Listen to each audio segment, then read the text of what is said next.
क्या हसीना वाजिद बांग्लादेश में वापस आ रही हैं? 56% लोगों ने कहा कि हसीना वाजिद को वापस आना चाहिए बांग्लादेश की बेहतरी के लिए। अमेरिका की CIA ने पाकिस्तान की ISI के साथ मिलकर, जमायत इस्लामी के साथ मिलकर वहाँ पे काफ़ी पैसे लगाए थे। जॉर्ज सोरस ने कहते हैं 6 अरब डॉलर तक की संपत्ति लगाई कि यहाँ पे साहब, आप सब जानते हैं कि जो बाइडेन साहब के कार्यकाल में ये मोहम्मद यूनिस साहब को पैराशूट किया गया वाशिंगटन से, जो गदर पे गदर होता जा रहा था। अब कब तक गदर सहेगी बांग्लादेश की भोली भाली जनता? कब तक अगजनी को बर्दाश्त करेंगे? मार काट, खूना खच्चर अपनी गलियों में बर्दाश्त करेंगे? पाकिस्तान की ISI ने देखा कि राह में सबसे बड़ा रोड़ा जो है वो बांग्लादेश की फौज और उनके आर्मी चीफ हैं जनरल वकर जमान, जिन्होंने साफ कह दिया साहब कि बहुत हो गया ये मारकाट अराजकता, अब नॉर्मलिटी आनी चाहिए। ढाका यूनिवर्सिटी में ये लोग बड़ा ये उपद्रव और उन्माद फैलाने की कोशिश कर रहे हैं, ये स्टूडेंट लीडर। उन्होंने उनको सख्त चेतावनी दी है कि हमारे पास जो है ये मैजिस्टेरियल पावर्स हैं और हम आपको बख्शेंगे नहीं। डोनाल्ड ट्रंप साहब ने तो बिल्कुल फ्री हैंड दे दिया है मोदी जी को कि आप बांग्लादेश को अच्छी तरह से जानते हैं, आप जो ठीक समझते हैं वो करें। क्या हसीना वाजिद बांग्लादेश में वापस आ रही हैं? देखिए, हाल ही में एक मीडिया ग्रुप ने बांग्लादेश में एक सर्वे कराया। आपको हैरत होगी सुनकर कि 56% लोगों ने कहा कि हसीना वाजिद को वापस आना चाहिए बांग्लादेश की बेहतरी के लिए। ठीक है साहब, ऐसा क्यों है? क्योंकि वहां पे एक जबरन का स्प्रिंग रेवोल्यूशन क्रिएट की गई थी, एक जबरन का कूक किया गया था। अमेरिका की CIA ने पाकिस्तान की ISI के साथ मिलकर, जमायत इस्लामी के साथ मिलकर वहाँ पे काफ़ी पैसे लगाए थे। जॉर्ज सोरस ने कहते हैं 6 अरब डॉलर तक की संपत्ति लगाई कि यहाँ पे साहब तबाही की जाए, कू किया जाए और जिहादी राज को वापस एस्टैब्लिश किया जाए। बांग्लादेश को दोबारा से एक आज़ाद मुल्क से ईस्ट पाकिस्तान बनाया जाए, पाकिस्तान की जूती के नीचे फिर से इसको ले आया जाए। जो रजाकर तत्व थे, जिन्होंने बांग्लादेश में जब आज़ादी की स्ट्रगल के दौरान गद्दारी की थी, जिन्होंने पाकिस्तान की फौज को बंगाली औरतें सप्लाई की वहाँ करी थी, वो कमीने लोग फिर से ये जमायत इस्लामी के कंधों पे बैठ के, ISI के कंधों पे बैठ के वापस आना चाहते थे। आप सब जानते हैं कि जो बाइडेन साहब के कार्यकाल में ये मोहम्मद यूनिस साहब को पैराशूट किया गया वाशिंगटन से ढाका। सबकी उम्मीद थी कि पढ़ा लिखा आदमी है, इकोनॉमिस्ट है, कुछ करेगा बांग्लादेश की भलाई के लिए। लेकिन ये तो जिहादिस्तान बनाने में लग गया। सारी बैंड ऑर्गेनाइजेशन को इसने जो बैन हटवाए और जो भारतवर्ष के दुश्मन थे, जो कैद में डाले गए थे प्रीवियस डिस्पेंसेशन द्वारा, उनको छुड़वाया। ISI के जर्नैल बुलाए कि आइए साहब, यहाँ वो तंत्र भारत के खिलाफ फिर खोलिए, वो मोर्चा खोलिए नॉर्थ ईस्ट में डिस्टेबलाइज करने का, असम में डिस्टेबलाइज करने का। साहब, इन्होंने अराजकता का जो चीनी वो बोतल से निकाल दिया। अब कई महीने हो गए हैं साहब, जिन बोतल से निकालना तो बहुत आसान है, वापस बोतल के अंदर डाल के डॉट ढक्कन लगाना बड़ा मुश्किल हो जाता है साहब। और यही प्रॉब्लम बांग्लादेश की हुई है। अराजकता, गदर, अगजनी, मारकाट, लूटपाट, शरेआम बलात्कार हो रहे हैं, खासकर जो बेचारे माइनॉरिटीज हैं उनकी औरतों के, जो हिंदू, जो बौद्ध, जो हमारे जो लीडर हैं इस्कॉन के, उनको दास साहब को टेररिस्ट करार करके डाल दिया गया है और कोई लॉयर नहीं लगने दिया जा रहा उसका, जस्ट टू शो कि किस किस्म की अराजकता बांग्लादेश में फैल गई है। बांग्लादेश की पुलिस ने हताश होकर बिल्कुल कुछ करने धरने से मना कर दिया है, वो तो स्ट्राइक पे चली गई थी। कि साहब हम अपने आदेश पालन कर रहे हैं, लाठी चार्ज कर रहे हैं, वाटर कैनन चला रहे हैं, जब हुक्म आता है फायर किया तो हमारे जान माल की, फैमिलियों की जान पे आफत आ गई है, हम नहीं कुछ करते। लिहाजा सितंबर पिछले साल बांग्लादेश की फौज को जो न्यायिक अधिकार हैं वो दिए गए, मैजिस्टेरियल पावर्स दी गई to deal with the law and order. तो गदर पे गदर होता जा रहा था। अब कब तक गदर सहेगी बांग्लादेश की भोली भाली जनता? कब तक अगजनी को बर्दाश्त करेंगे? मार काट, खूना खच्चर अपनी गलियों में बर्दाश्त करेंगे? मॉब लिंचिंग बर्दाश्त करेंगे? कुछ देर तो बड़ा मजा आता है, खासकर लौकड़े स्टूडेंट्स को, कि हाँ साहब जिसके मर्जी चाहे पीट मारें, सर फोड़ दें, जिसका मर्जी चाहे घर लूट लें, जिसकी मर्जी चाहे लड़की को उठा के ले जाए, बलात्कार करें। बड़ा अच्छा लगता है कुछ समय तक, लेकिन जो आम जनता है वो त्रसित हो जाती है, फेड अप हो जाती है कि कब तक चलेगा साहब, कब बंद होगा ये, कब नॉर्मेलिटी आएगी? When will normality return? Normality तो गई भाड़ में साहब। वहाँ पे तो कोई, आप समझ लीजिए 165 के ऊपर जो कि रेडीमेड गारमेंट फैक्ट्रीज हैं, मेन एम्प्लॉयमेंट का सोर्स था, वो बंद हो चुकी हैं। 1 करोड़ 1.5 करोड़ लोग सड़कों पे आ गए हैं, नौकरियां उनकी चली गई। खाने पीने की किल्लत हो गई है, आपको खाने को नहीं मिल रहा। पाकिस्तान ने बड़ा उदार बनकर एक शिप लोड चावल का भेजा था साहब बांग्लादेश को, और देखिए पाकिस्तान की हरकत, वो घुन लगे सड़े हुए चावल अपने गोदामों से निकाले, जो कि उनके जानवर भी नहीं खाते थे, सुअर भी नहीं खाते थे, वो बांग्लादेश के लोगों को दिए, सब फेंकने पड़ गए। शिप लोड ऑफ आम भेजा कि साहब ये है, ये करो। किसको चाहिए इकोनॉमिक प्रोग्रेस? हमारे जैसे बनो, गदर फैलाओ, उन्माद फैलाओ, जिहादी गदर करो, तोड़ फोड़ करो, अगजनी करो, टेररिज्म फैलाओ अपने नेबरहुड के अंदर। ये है आपका काम। बांग्लादेश के अंदर जो आखिरी बेस्टियन रह गई है लॉ एंड ऑर्डर की, वो है बांग्लादेश की फौज। पाकिस्तान की आईएसआई ने देखा कि राह में सबसे बड़ा रोड़ा जो है वो बांग्लादेश की फौज और उनके आर्मी चीफ हैं जनरल वकर जमान, जिन्होंने साफ कह दिया साहब कि बहुत हो गया ये मारकाट अराजकता, अब नॉर्मेलिटी आनी चाहिए, लॉ एंड ऑर्डर रिस्टोर होना चाहिए। Bangladesh has to behave like a civilised country, nation state, and not a जिहादी बैटल ग्राउंड। और भीख का कटोरा मांग के हम पाकिस्तान जैसे दुनिया भर में नहीं जा सकते कि साहब हमको तो केवल जिहाद चाहिए, हमको इकोनॉमी प्रोग्रेस कुछ नहीं चाहिए। वो चाहते थे कि एक नॉर्मल स्टेट बने। ठीक है साहब, पाकिस्तान की आईएसआई ने षड्यंत्र रचा कि इनका तख्ता पलट कर दिया जाए, फौज में फूट डाली जाए बांग्लादेश की, ताकि पूरा जिहादिस्तान बन जाए बांग्लादेश।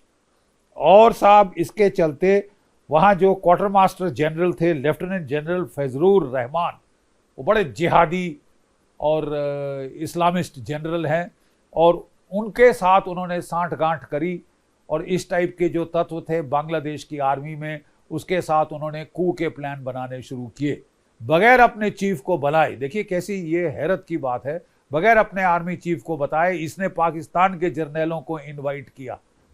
आईएसआई की 6 मेंबर डेलीगेशन यहाँ पे आई बांग्लादेश में ये सांठ-गांठ करने, कू की प्लानिंग करने। 3 मार्च को आपको याद होगा बांग्लादेश के आर्मी चीफ वो गए थे सेंट्रल अफ्रीकन रिपब्लिक एक नॉर्मल टूर के ऊपर, और वहां तब इन्होंने प्लान बनाया कि ये है plan time to strike. Plan ये था कि जहां वो ढाका पे लैंड करेंगे तो ये जो जनरल रहमान साहब हैं ये उनको अरेस्ट कर लेंगे क्वार्टर मास्टर जनरल, और अपने आप को चीफ घोषित करेंगे और एक प्रो इस्लामिस्ट जिहादी कू कर मारेंगे ये बांग्लादेश के अंदर।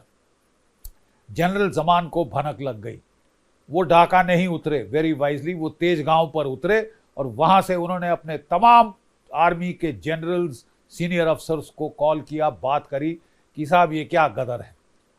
और फिर वो जो है उन सब का उन्होंने भांप लिया। सारी फौज ने कहा नहीं साहब हम आपके साथ हैं, हम फौज में टूट फूट गदर नहीं चाहते, हम बांग्लादेश में बिल्कुल ही अराजकता नहीं चाहते। तो फिर वो वापस आए और उन्होंने लेफ्टिनेंट जनरल रहमान को अंडर हाउस अरेस्ट कर दिया और अंडर सर्वेलेंस डाल दिया है। ठीक है साहब। अब जो है, जब देखा कि इन्होंने ये जो स्टूडेंट थे जिन्होंने अमेरिका की CIA के ISI के पैसे खाकर ये अरब स्प्रिंग किया था, ये स्ट्रीट रेवोल्यूशन करी थी, कलर्ड रेवोल्यूशन करी थी बांग्लादेश में, ढाका में, इन्होंने देखा कि साहब हमारा तो प्लान सब खराब हो रहा है, और इसके चलते इनके जो रहनुमा हैं, जो हसमत अब्दुल्ला और महफूज आलम, इन लोगों ने साहब अब जो है फौज के खिलाफ स्ट्रीट बगावत करने की कोशिश करी।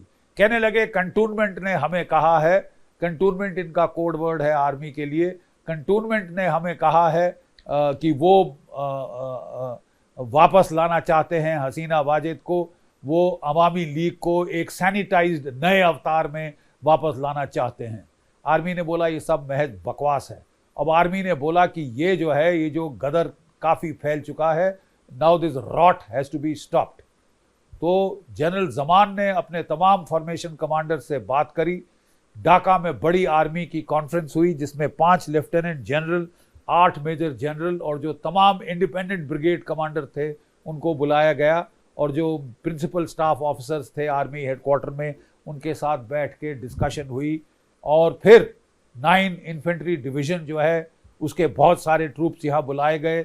बाकी भी जो इनकी मैकेनाइज्ड फॉर्मेशन है, जो आर्मर्ड पर्सनल कैरियर्स के साथ लैस है, उनको ढाका बुलाया गया, ताकि अगर ये जो स्टूडेंट लीडर हैं जिन्होंने पैसे खाकर ये जो है रिवोल्ट किया है, ये ढाका की कंटोनमेंट पे चढ़ाई करने की कोशिश करे, ये वहाँ पे फिर एक और दौर अगजनी और मार काट का लाने की, अराजकता की कोशिश करें, तो उनको जो है मुंह तोड़ जवाब दिया जाए। अब इन्होंने पूरी ढाका की स्ट्रीट्स पे अपना कब्जा, इनका कंट्रोल, नियंत्रण कर लिया है। और ढाका यूनिवर्सिटी में ये लोग बड़ा ये उपद्रव और उन्माद फैलाने की कोशिश कर रहे हैं, ये स्टूडेंट लीडर। उन्होंने उनको सख्त चेतावनी दी है कि हमारे पास जो है ये मैजिस्टेरियल पावर्स हैं और हम आपको बख्शेंगे नहीं अगर आप बांग्लादेश की फ़ौज के खिलाफ जो है साजिश करें, अगर आप एक कू करने की कोशिश करें, अगर आप एक जो है you try and bring the Bangladesh army into hatred with the people of Bangladesh, तो वो कानूनी जुर्म है और एक्शन लिया जाएगा। अभी तक तो ये सहम गए हैं, लेकिन बांग्लादेश बहुत ही क्रूशल मोड़ के ऊपर इस वक्त है। देखना पड़ेगा, बड़े ध्यान से स्थिति को के ऊपर नज़र रखनी पड़ेगी भारतवर्ष को कि आगे हो क्या रहा है। एक और खबर जो लेटेस्ट है कि अमेरिका के लेफ्टिनेंट जनरल जोएल, जो कि डिप्टी कमांडर इन चीफ हैं हवाई के बेस्ड पैसिफिक कमांड की, वो बांग्लादेश को विज़िट कर रहे हैं स्थिति का जायज़ा लेने के लिए। और कहा जा रहा है कि जो DGMO हैं बांग्लादेश आर्मी के, वो उनको ब्रीफ करेंगे हालात के बारे में। आप सब जानते हैं कि तुलसी गैबर्ड, जो कि पहली इंटरनेशनल लीडर थी जिन्होंने बांग्लादेश में जो त्रास दिया जा रहा है माइनॉरिटीज़ को, उसकी तरफ तवज्जो खींची थी दुनिया की, वो भारत में आ चुकी हैं। रायसाना डायलॉग में हिस्सा लिया है, NSA साहब से उनकी मीटिंग हुई, वाइस प्रेसिडेंट वांस के भी आने की बात की जा रही है, और जो कि माइक वॉल्ट्स हैं वो भी भारतवर्ष में आएंगे, जो कि नेशनल सिक्योरिटी एडवाइज़र हैं, और पीटर हेग्सेथ जो कि डिफेंस सेक्रेटरी हैं। इन सब के आने का प्लान है भारतवर्ष में, दिल्ली में। और डोनाल्ड ट्रंप साहब ने कह दिया है वो बिल्कुल मोहम्मद यूनुस को नहीं चाहते। याद रहे, इसने कोई $6 लाख दिए थे हिलरी क्लिंटन को इलेक्शन में इनको हराने के लिए, तो वो उनको अच्छी तरह से याद है कि ये बहुत ही शरारती तत्व है, उन्मादी तत्व है, जो कि जिहादी तत्व जो है विचारधारा बांग्लादेश में फैलाना चाहता है।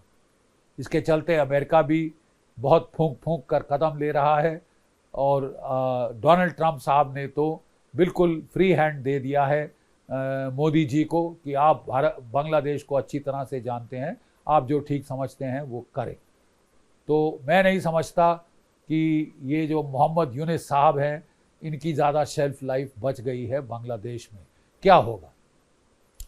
एक तो हो सकता है साहब कि जो प्रेसिडेंट हैं वो इमरजेंसी डिक्लेयर करें और स्थिति फौज को नियंत्रण में लाने के लिए दे दी। दूसरा है कि फौज बगावत करे और वो मार्शल लॉ डिक्लेयर करके बांग्लादेश को बचाने की कोशिश करे टोटल एनार्की और अराजकता से।